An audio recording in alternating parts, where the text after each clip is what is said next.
ನಾನೇ ಧರ್ಮರಾಜಿನಿ ಎಂದು ಧರ್ಮ ಕರ್ಮಗಳ ತಳದಿಂದ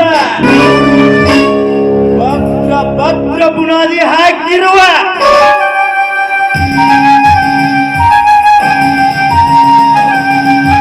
ನನ್ನ ಮಗನೇ, ಇವತ್ತು ನಿನ್ನ ಕಷ್ಟ ಉರುಳಬೇಕಾದರೆ ಇವತ್ತು ನಾನು ನೋಡರೆ ಎತ್ತಕ್ಕೆ ಬೆಳೆಸಲೇ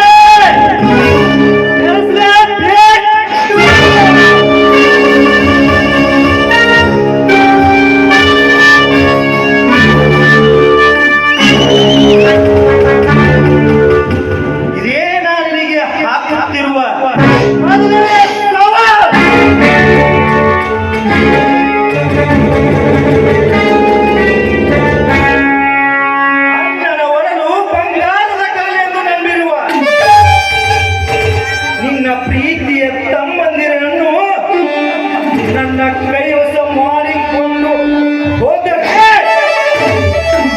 ಗೌಡ ಗೌಡನೇ ಅಲ್ಲ,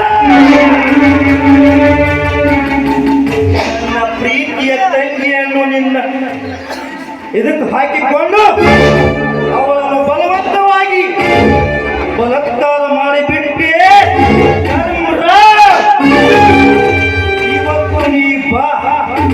ಬಂದರೆ ನಿನ್ನನ್ನು ಮಾತ್ರ ಉಳಿಸಲ್ಲ, ಸುತ್ತು 10 ಹಳ್ಳಿಗೆ 10 ಲಕ್ಷ ಗಂಟೆ ಸಾಲವನ್ನು ಕೊಟ್ಟು ನಿನಗೆ 10 ಲಕ್ಷ ರೂಪಾಯಿಗಳನ್ನು ಕೊಟ್ಟು 10 ವರ್ಷ ಆಯ್ತು, ಇನ್ನೂ ಬಡ್ಡಿ ಗಂಟೆ ಕೂಡ ಬಂದಿಲ್ಲ.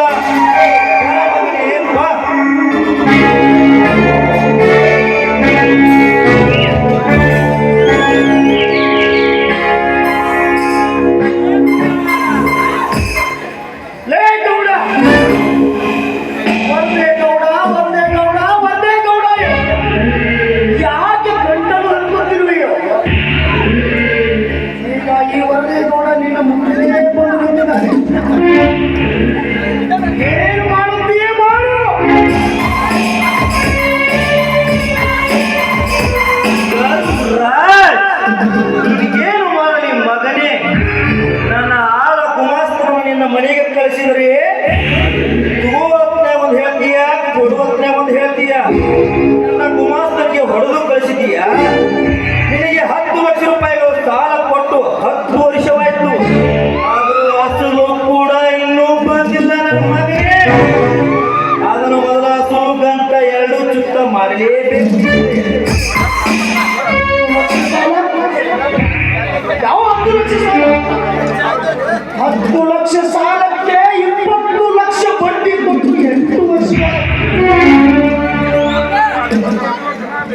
ಬೋಗಸ್ ಬಾಂಡ್ ಮಾಡಿಕೊಂಡು ನಿನ್ನ ಕೈ ಚೀಲಗಳನ್ನು ಮನೆಗೆ ಕೊಟ್ಟು ಕಳಿಸಿದರೆ ಒಂದು ಬಂದಾಗಲೆಲ್ಲ ಹಣವನ್ನು ಕಟ್ಟಿ ಕಳಿಸಲಿಕ್ಕೆ ನಿನ್ನ ಮನೆಯಲ್ಲಿ ಹಣದ ಗಿಡವನ್ನು ಹಂಚಿಲ್ಲ ನೋಡು. ಕೊಟ್ಟ ಸಾಲವನ್ನು ಬರಲಿಕ್ಕೆ ಹೇಳಿದರೆ ಯಾವ ಸಾಲ ಅಂತ ಹೇಳ್ತೀಯಲ್ಲ ಧರ್ಮರಾಜ್, ನಿನಗೆ ಒಂದೀಟಾದ್ರೂ ಒಂದು ಅಧಿಕಾರ ಸಂತೋಷ ಏನಾದ್ರೂ ಇದೆಯಾ?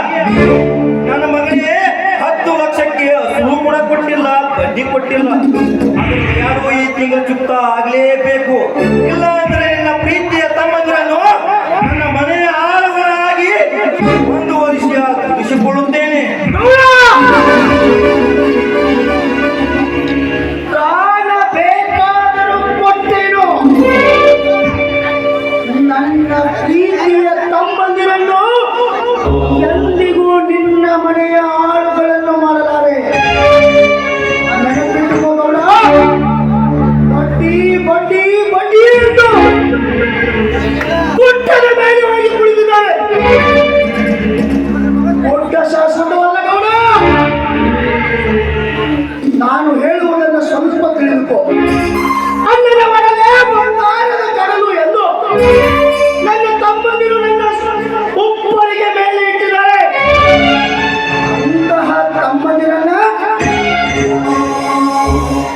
ಎಚ್ಚೆತ್ತಿ ನಿನ್ನ ನಿನ್ನ ನಿನ್ನ ನಿನ್ನ ನಿನ್ನ ಮನೆಯ ಕಾಲಾಳುಗಳನ್ನು ಮಾಡಲಾರೆ ನಿನ್ನ ಸಾಲ ತೀರಿಸಿ ಎಷ್ಟೋ ವರ್ಷಗಳಾಯ್ತು.